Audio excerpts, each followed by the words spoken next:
freedom, pass from hand to yearning hand, and the vision of our fathers spread hope throughout this land, as the dream some fought and died for in my heart becomes my own. I will strive to keep her promise, America, my home. America, America, may God bless America, and freedom reign across America, my home.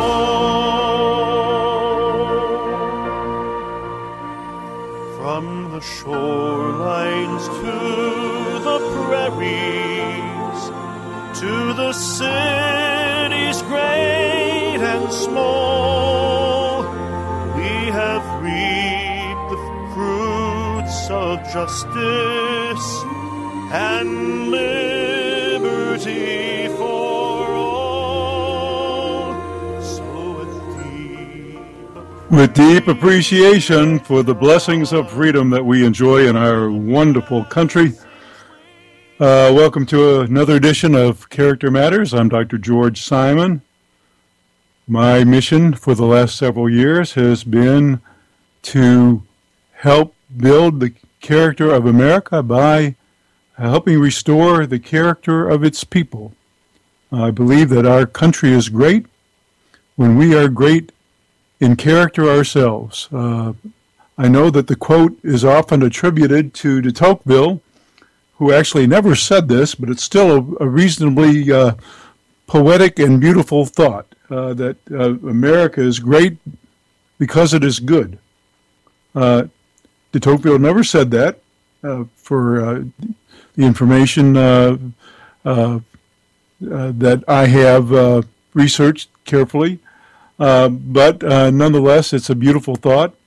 It really speaks to an issue, and that is that when we are people of our own ideals, when we live up to those ideals, and when we basically practice what we preach with regard to the kind of integrity that we try to hold as citizens of this great country, then our whole country is strong and great and prosperous at the same time.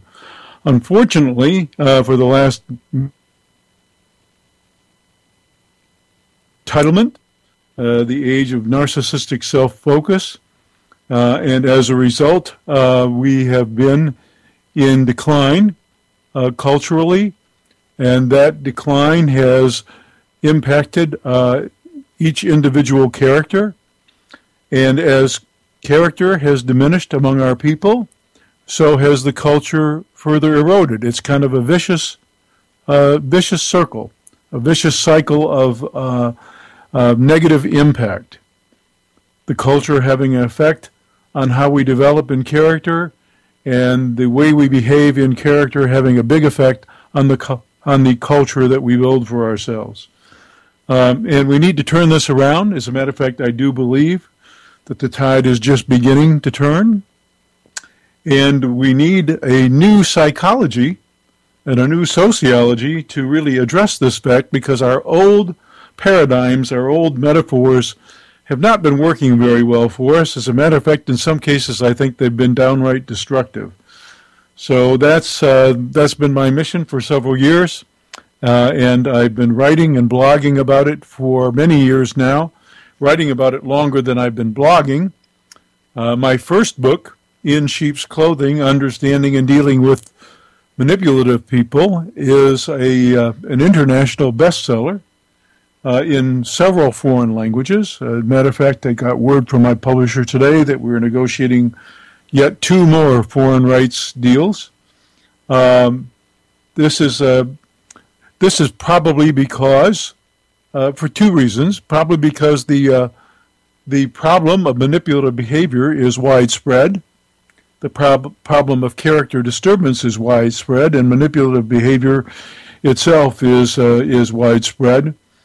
And so folks are looking for a way to deal with the problem. And the second reason, I think, for the book's now 18-year success in print as a bestseller is the word of mouth that I have from individuals who have read my work and who have recommended it to others. I am so grateful. I can't tell you how grateful I am to those who have heard the message and responded to it, and who have carried that message to others. It's the best advertisement that I could possibly have. There was no fanfare when I launched my first book. It was only when I was able to come out with the first revision of the book that I even made several relatively high-profile television and radio appearances. But before that, it was all word of mouth, and since then it has been all word of mouth, and I'm ever grateful for that.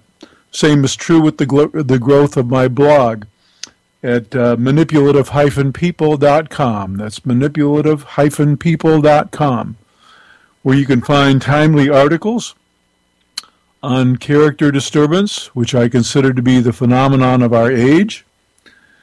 And that, by the way, is the title of my second book, Character Disturbance, The Phenomenon of Our Age. It's a book that gives a more in-depth study about the character crisis that I think afflicts us in the Western world.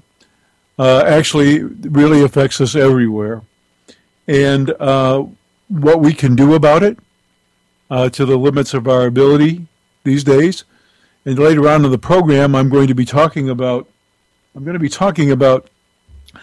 the shift that we need in our perspective and the new paradigm that we so desperately need within psychology and sociology to begin to really understand ourselves and deal with ourselves in a way that will make the next generation and the generation after that a safer, more prosperous, and more principle-driven generation that will get us out of this rut that we're in and will take us back from the brink of the disaster that I see looming on the horizon. You know, it will only take one nefarious character with some nuclear material in a knapsack, or one really deranged character with some biological weapon of some kind to wreak havoc on an entire population. We were stunned in this country on 9/11. We were stunned that we could be reached on our own homeland, on our own territory, by an ideology that seeks to destroy freedom. We were shocked by this. We couldn't believe that we suffered as many losses as we did that tragic day. And we also couldn't believe that we had allowed ourselves to be so vulnerable. But we are vulnerable from within and from without. And if we don't do a better job of reckoning with ourselves, honestly, what makes us all tick, and what we can do to improve not only our condition, but also improve ourselves in character, we have some really tough situations to face in the future, I'm afraid. I'm afraid that we will see some peril, the likes of which we have not seen in our lifetimes. And partly because I would like to see that danger reduced, and partly because I think that our very future rests in us living up to our very best ideals. I have written my books and I do my blogs on manipulative-people.com. I also write articles for the blog counselingresource.com. That's counseling with 2 L's, resource.com. It's a blog based in the United Kingdom that I write for. I write one article a week on that blog as well. And I invite you to navigate on over to those sites and to view the articles and to join the discussion. I have a really wonderful group of regular readers and commentators on the blog articles who share their experiences. We've been talking for the last several weeks on the manipulative-people.com blog. We've been talking for the past several weeks, and I've been posting on abusive relationships and the kinds of disturbed characters that are most prone to various types of abuse in relationships. And this last article has had to do with the most seriously disturbed characters and the kinds of abuse that they can inflict in relationships. In particular, I was focusing this past week on the group that I call predatory aggressive. These are the individuals that have typically been called psychopathic. They've also erroneously been called sociopathic at times. But these are the groups, the group of individuals. This group is without conscience. They're without conscience because they are without the capacity for empathy, and without empathy for others, with no concern for other human beings and their welfare. They don't form the kind of conscience that would keep them from doing horrible things to other people. And they also have the most malignant form of narcissism. One of the eminent researchers in psychopathy, Dr. Robert Hare, noted this as the first and foremost factor with psychopathy, and that is a most malignant narcissism that enables the psychopathic personality to have a sense of entitlement to use and abuse and exploit others at will. And these are the folks that are capable of the most horrendous kinds of abuse in relationships. I also, in the article this week, talked about sadistic personalities. These are a strange subgroup of the aggressive personalities that I talk about in my books and on my blog. These individuals are very different from most aggressive personalities. You know, aggressive personalities are the kinds of personalities that just want to have what they want and will get it at all costs, even if they have to run roughshod over others. They'll trample others' rights and invade their space and their boundaries and violate all limits to get what they want. But they don't really set out primarily to injure. That's not their game. They're not out to hurt primarily. They will hurt. They'll do whatever it takes to get what they want. But their bottom line agenda is they just want what they want. They want it now. And they fight hard for it, and they do whatever it takes to get what they want. Sadists are a little different. They actually set out to hurt because that is actually enjoyable for them. And one of the things I mentioned in my article, and one of the things I really want to talk about tonight, is that we had all kinds of strange notions about why someone like that would do the horrible things that they would do. And traditional psychology came up with all kinds of explanations that would seem to make sense when you listen to them about why somebody would willingly and ruthlessly hurt somebody else or even derive pleasure out of it. And I'm sure you've heard some of the explanations, or should we say excuses, like, well, they must have been abused themselves and they're only basically acting out their own traumatic history, or they're only repeating the cycle.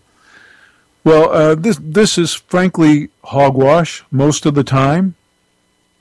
One easy way to have tested this notion out without even doing formal testing, formal research kind of testing, would have been to look at all the victims. Victims, by and large, for the most part, victims of abuse are females, for the most part. They're the victims of physical abuse, emotional abuse, and sexual abuse by about a 4-to-1 margin. Yet they are the smallest percentage of abusers, the very smallest percentage. So if abuse begets abuse, in other words, if that's what causes it, if abuse causes other people to abuse, wouldn't you expect that we'd have an army out there of female abusers? We don't.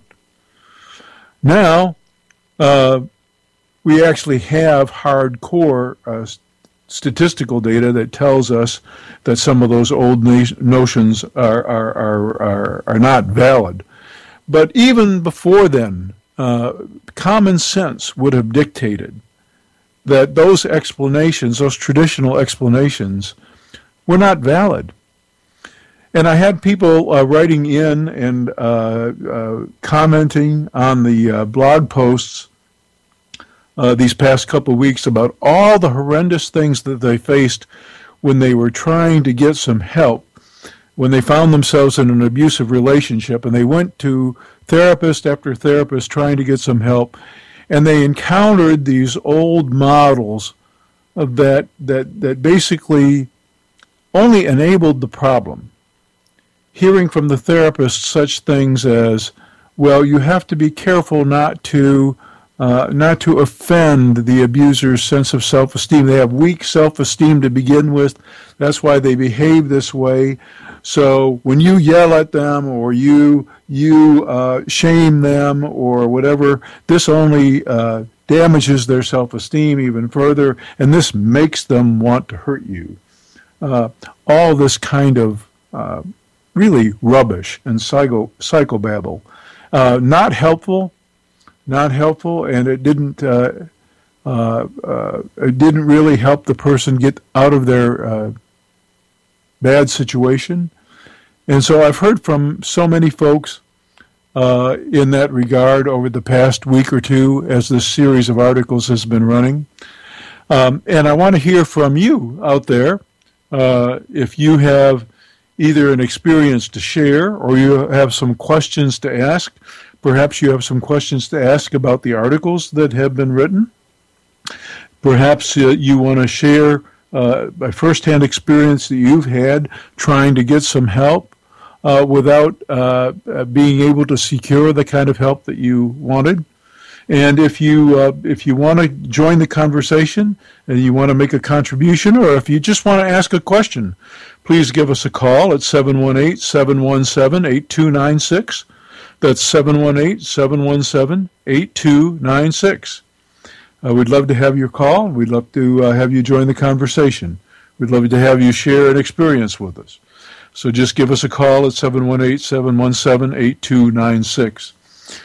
I also want to alert you folks that in September, either the second or third week in September, I will be having I'll be airing an interview that I did with Miss Barbara Roberts, who is an advocate for abuse victims, and she blogs on Cry for Justice blog. You can Google that. You'll find her stuff there, excellent material, and she'll have a lot to say about what got her started in her work and what sustains her in her advocacy. She'll share perhaps with you some of her own personal story. I know she will because the interview was pre-recorded, and there are parts of it that will, I know, resonate with many folks out there as she tells how she was drawn to get into this work and to do her part to help stem the tide, unfortunately, the all too frequent occurrence of abuse of all kinds in relationships. So you won't want to miss that. I'll keep making announcements about it. I'll let you know for sure. The week before the interview airs, I'm still in the I'm still in the editing process of the interview at the present time. So I'll give you some information about that. I also want to talk tonight about something that I haven't talked about much on the program. There are two topics I want to cover tonight. One has to do with borderline personality disorder. There's been a lot of talk about this disorder in the last 20 years. There's been a lot of headway made in treatment, actually, of this disturbance in the last 20 or 30 years. And I want to talk about that. But there are still some misconceptions about it. It's a label, I'm afraid, that's applied sometimes erroneously, all too frequently. It seems like in the mental health sciences, it seems like there are what we in the trade call these diagnoses du jour. And that means something becomes kind of discovered within the professional community, and then before long, everybody has it. Everybody has the condition. So I can remember when I just started in practice, and the professional community had just discovered anxiety disorders, and everybody had one. Everybody had a social anxiety disorder, or a panic disorder, or a free-floating anxiety disorder, or a phobia of some kind. That was the zeitgeist of that time. Then we moved on to everybody having some kind of depression, especially when the SSRI medications became available. And by the way, when the anxiety disorder overdiagnosis situation occurred, anti-anxiety drugs, specifically benzodiazepines like Valium and Ativan, very abusable drugs, highly abusable drugs, were being prescribed like popcorn and being abused, and people were certainly not getting any better. If they did have some true anxiety, they weren't helped by the fact that they got hooked on these drugs. And never really learned to deal with their anxiety.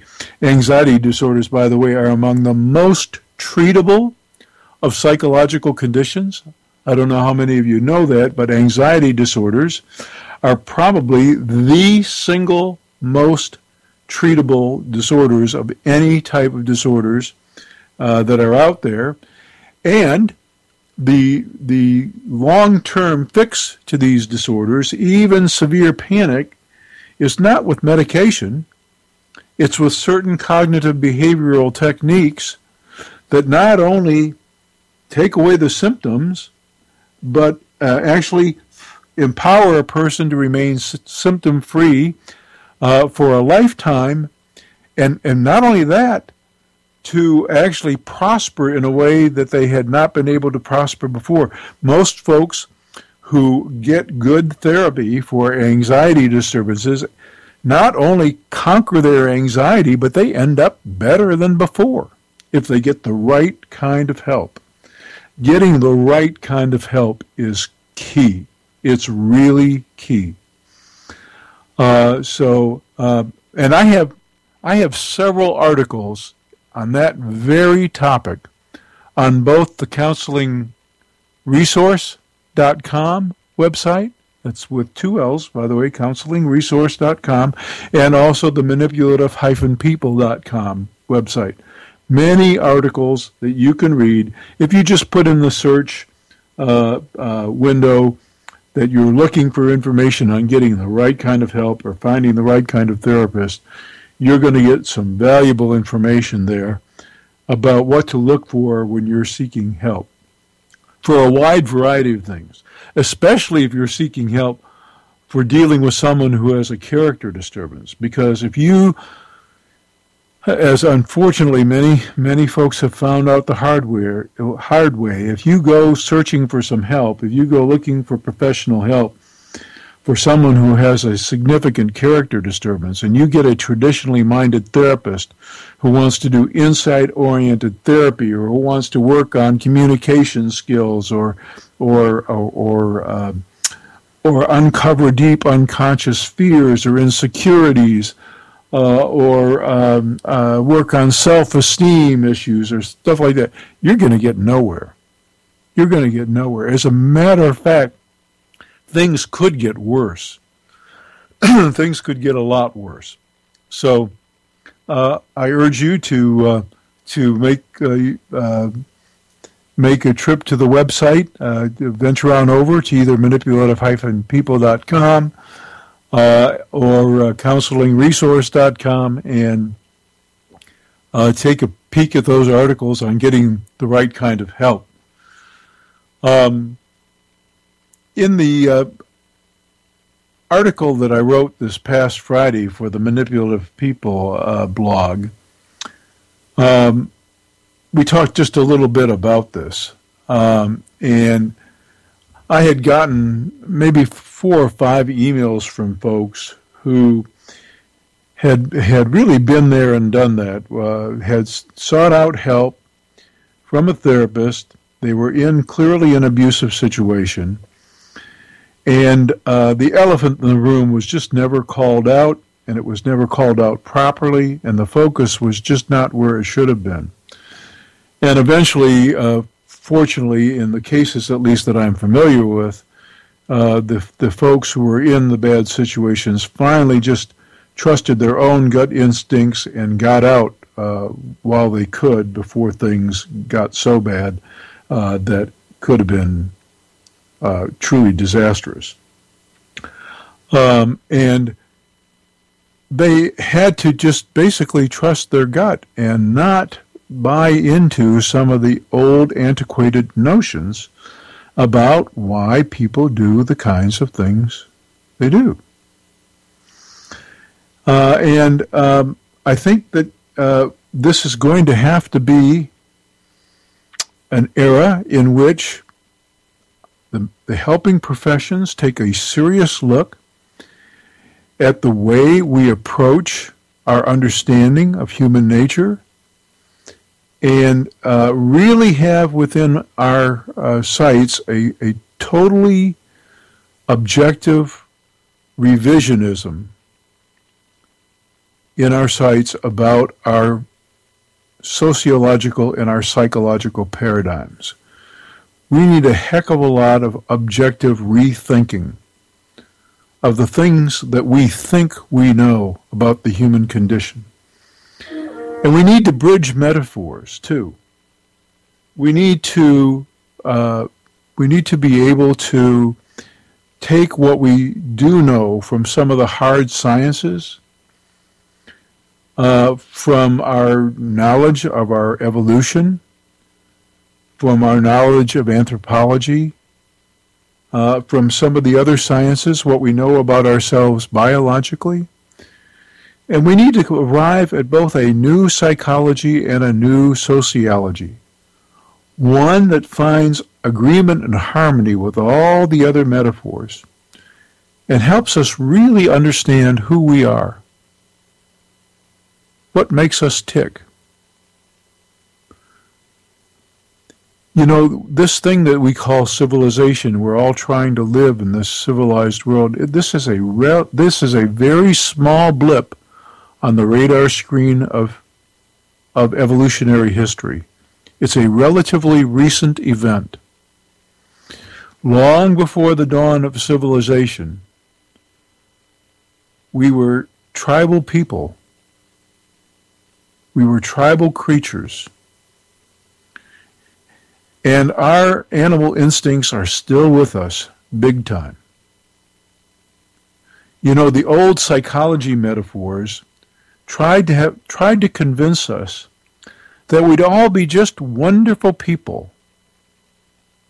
When I think about the great theorists and how beautiful their postulates sounded, Carl Rogers, for example, who said that all anybody needs is unconditional positive regard. That's all anybody needs. And that's how he advocated that a therapist do therapy. Afford the client unconditional positive regard. Unconditional. And everything will be fine. Because in his view, there was a natural urge, an instinct in every person to grow in a healthy way. And so therefore, if you set an atmosphere in which they were positively regarded unconditionally, they would naturally gravitate toward the positive. They would naturally grow. What a wonderful thought. Too bad it's not true. It's a wonderful thought. There are some folks, we're just coming to terms with this now. We're just now coming to terms with this. There are some folks who are not quite wired the same.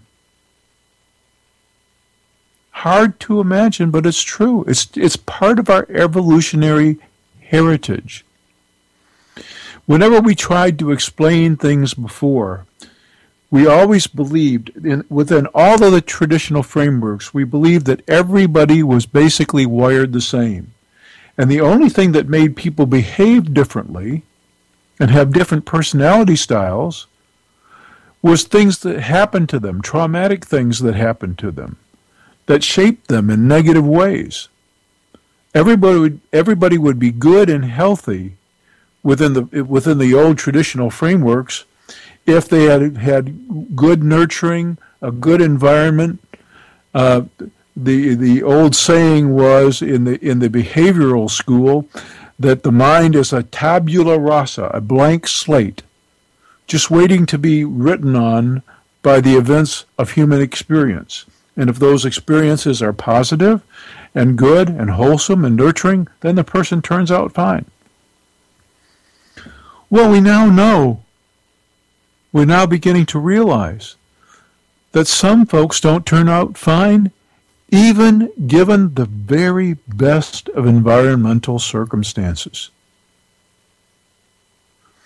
This idea that everybody must be the same is the reason why some of the traditional theorists had ideas like, well, how do you explain such things as schizophrenia? Well, believe it or not, this was actually taught to professionals in school at one time, that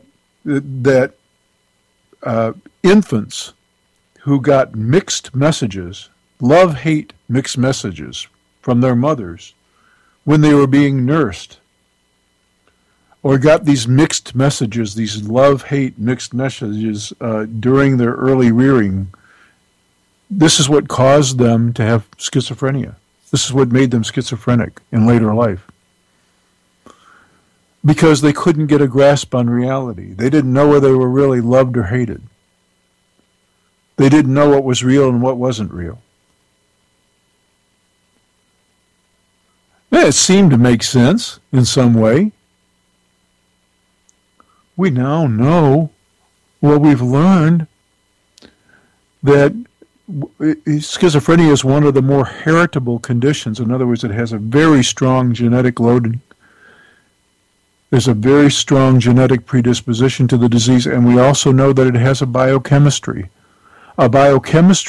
that these days we can intervene in and help rebalance, so that we don't have to keep people in mental institutions behind bars for their whole lives like we used to many times.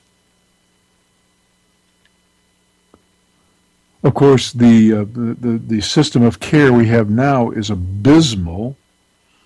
Once again, in just the opposite direction. You know, we ended the nightmare of long-term institutionalization, but now we provide so little in the way of available care to the seriously mentally ill that they're out on the streets many times, homeless and dysfunctional. Because one of the terrible aspects of the disease, especially chronic mental illness, is that folks don't want to stay on their medication. And this is a tragedy. We don't confine them anymore.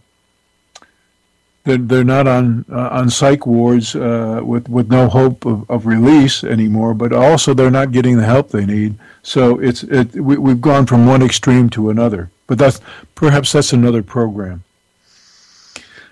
But my main concern is psychology is just barely coming along. It's just barely coming along, and the kinds of research we do is highbrow enough. It's really sophisticated. From a statistical standpoint, it's very sophisticated, but it's not based in really good logic, and it doesn't take the broad view that we have to meld our metaphors. We have to come to understand who we are by incorporating all that we know from our other sciences. And that's one of the things I really tried to do in the articles I wrote this past week.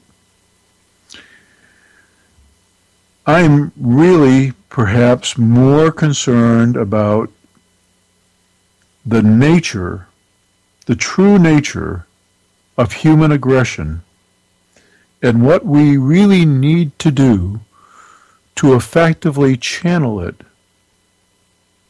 modulate it, discipline it, tame it, so that we can function in a healthy way in a civilized world. We have been fighting each other unscrupulously for far too long. And there are those among us who are wired in such a way, without empathy, without conscience, and with such a drive to assert dominance, that they will march through towns, beheading hundreds of folks a day, unless they will agree to bow down and kiss their feet, basically. This is happening all over the world. And it's not new news. It's an old, old story. But it's a story, I hope, that will have an end soon. A much different end than it's had in prior years and decades and eons. We simply have to get a grip on who we really are. We have to come to understand ourselves without preconceptions and without biases, without religious bias, without scientific bias, without political bias. We have to have a truly honest discussion about who we are and what we really need to do in the way of shaping our environment to help us rise to the next level.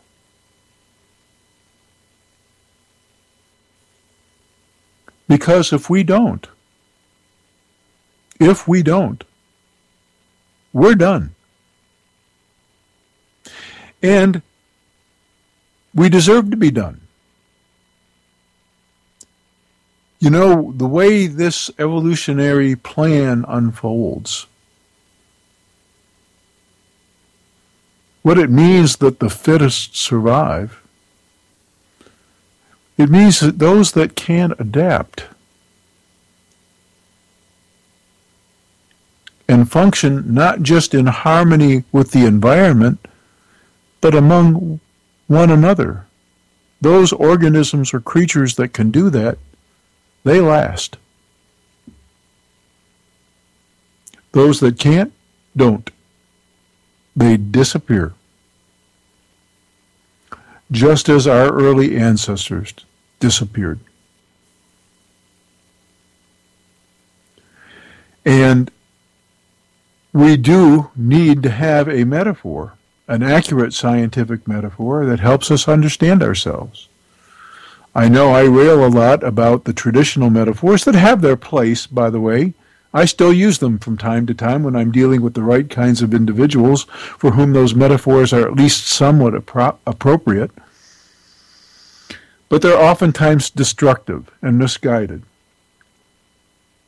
And we need to replace them.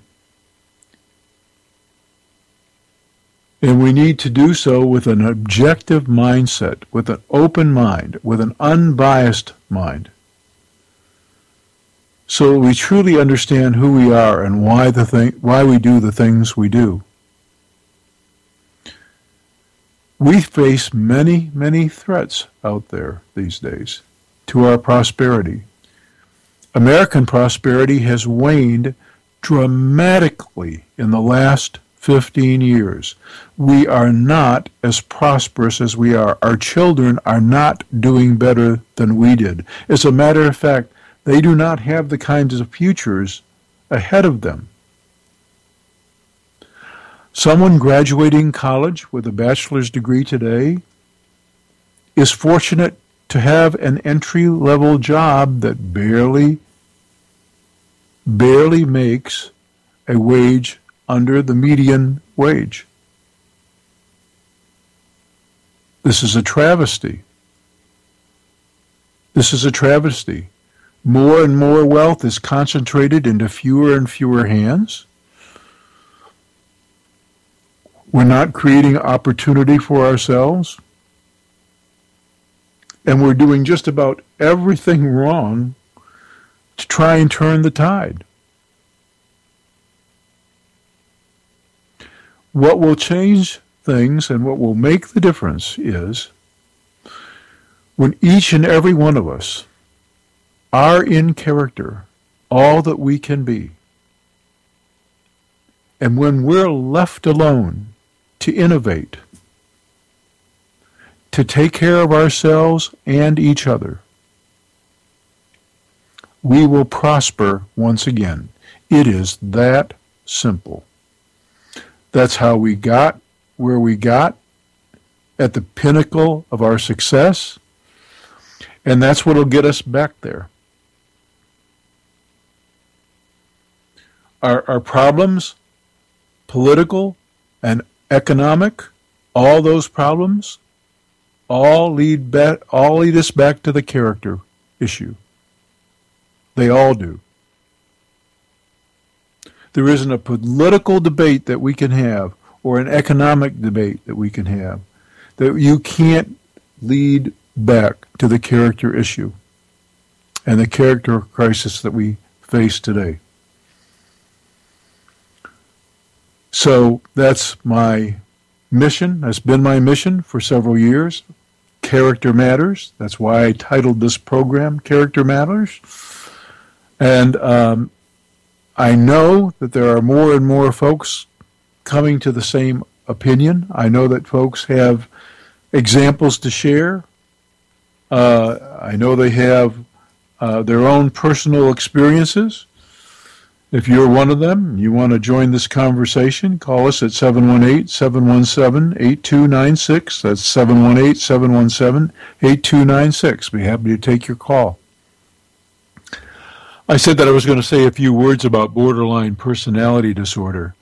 I got many emails this week about that, and I wanted to say a few things about that on tonight's program, because there's a lot of misconceptions about this personality disorder. There are a number of different ways to look at this disorder. There are two major ways that theorists have conceptualized borderline personalities. One group sees borderline personality as a distinct syndrome with certain characteristics, impulsive displays of rage, over-idealizing,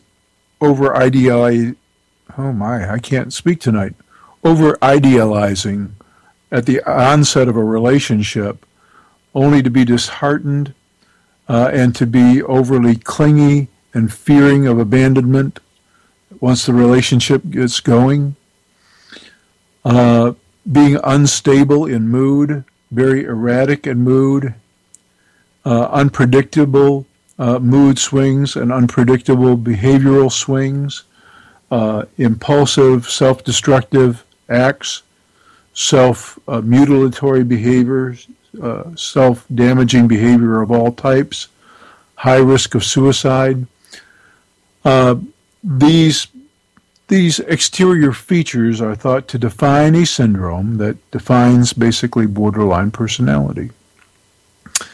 Then there's another point of view that sees this syndrome basically as a failure of a person to develop a solid and stable sense of self.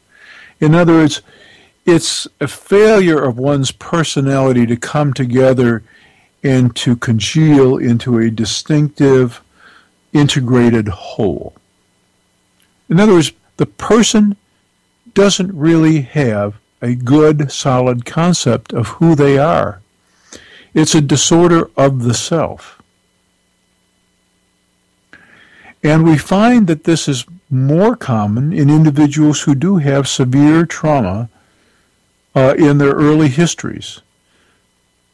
Because as they're trying to forge a sense of self, as they're trying to form their identities, the trauma gets in the way of that. In other words, they have so much anxiety and they experience so much in the way of mixed messages and traumatic experiences in their shaping that they basically can't get it together. They can't. They're afraid to go one way or the other.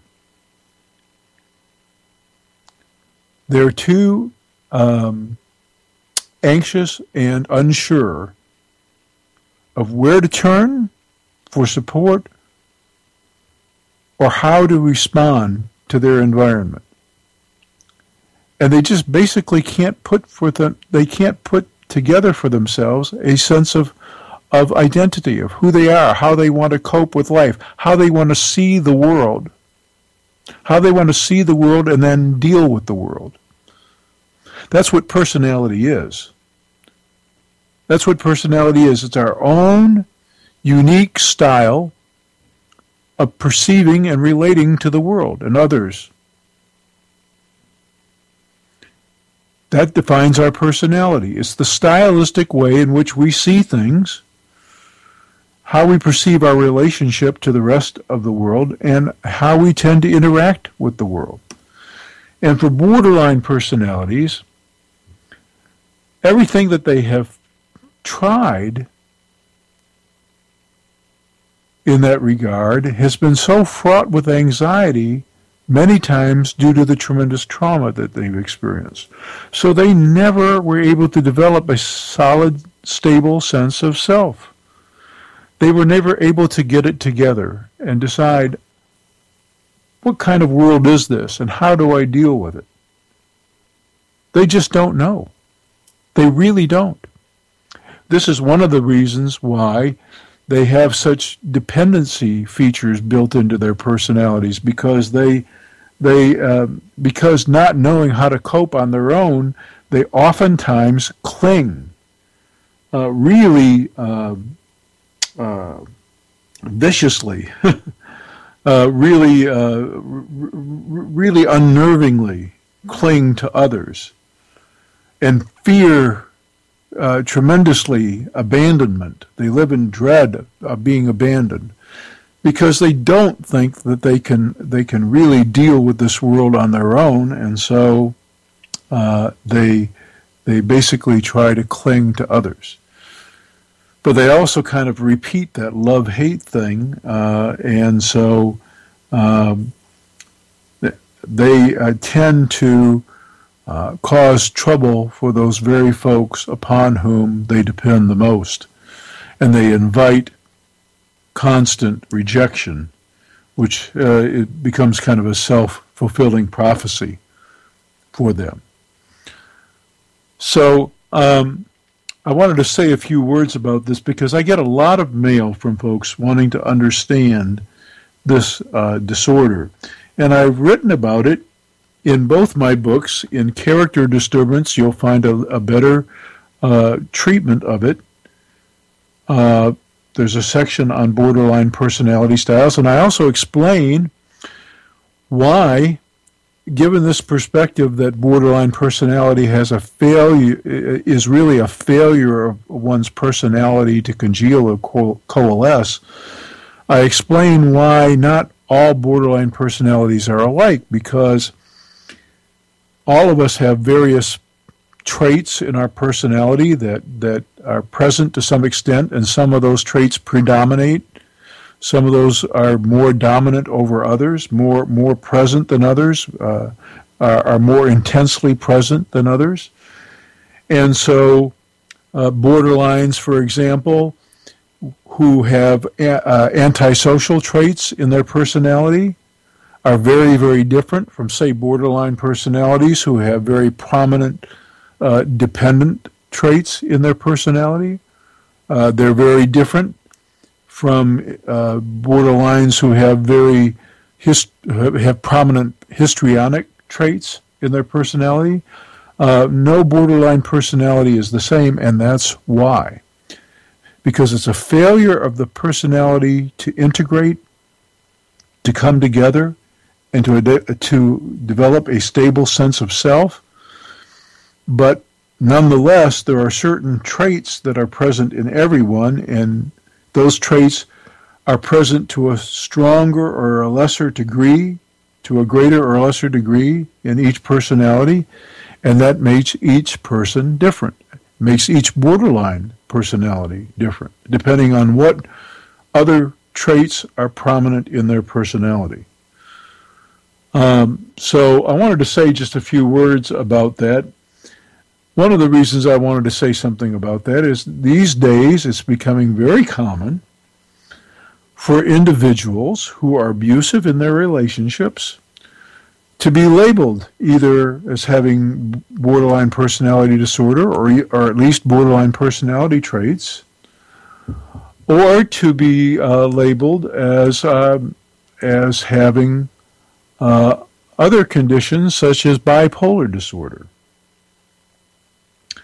Now, there are instances in which someone who has a true bipolar disorder can act out of character in one of the phases of their illness, especially perhaps in a manic phase of their illness, where they've lost the ability, really, to exercise voluntary restraint over their impulses.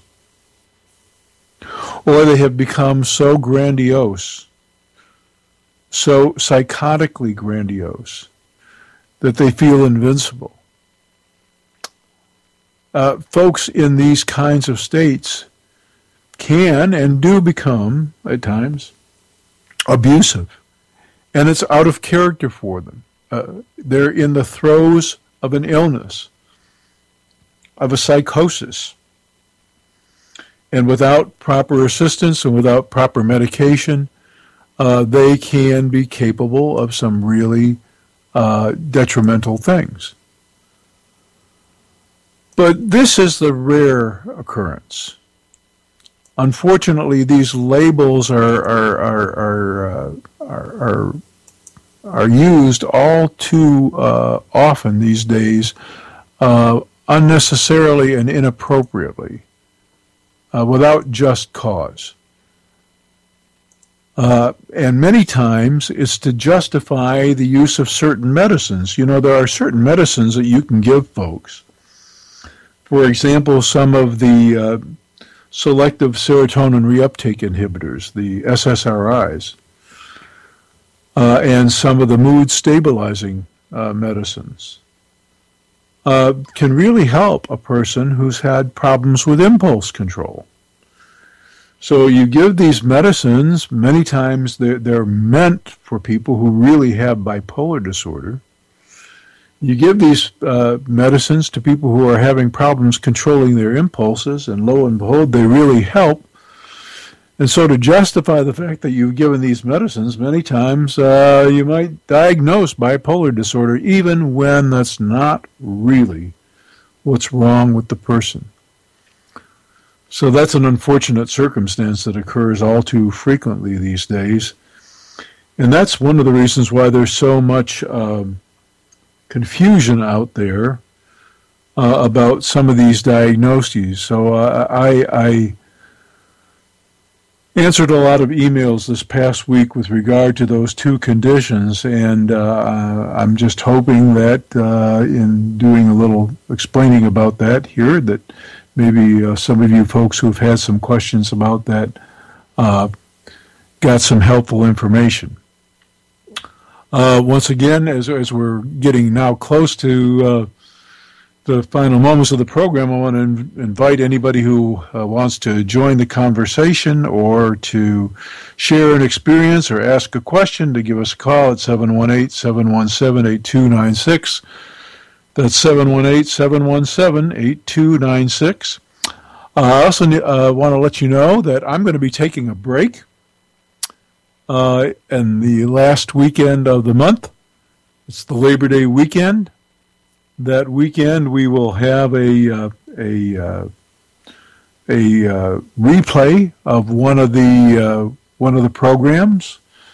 It'll be maybe even a best of kind of replay, or maybe just one of the programs that the producer picks out as one of the programs that we think you might like hearing again. So be aware that on Labor Day weekend, that Sunday of Labor Day weekend, it will not be a live broadcast. You won't be able to call in that day and join the conversation or ask questions or give our listeners some examples. But you can listen to some good material. You can hear from others who might have something to share that will interest you and might help you out with your particular situation. So by all means, tune in, but it will be a pre-recorded show on Labor Day weekend. Once again, I want to urge you to visit my blog at manipulative-people.com, and also the other blog, counselingwith2lsresource.com. If you haven't already, to either read one of the reviews, perhaps give one of the reviews, and perhaps purchase any of my books. The Judas Syndrome, written specifically for the Christian faith community. Character Disturbance, the Phenomenon of Our Age. And In Sheep's Clothing, the international bestseller on understanding and dealing with manipulative people.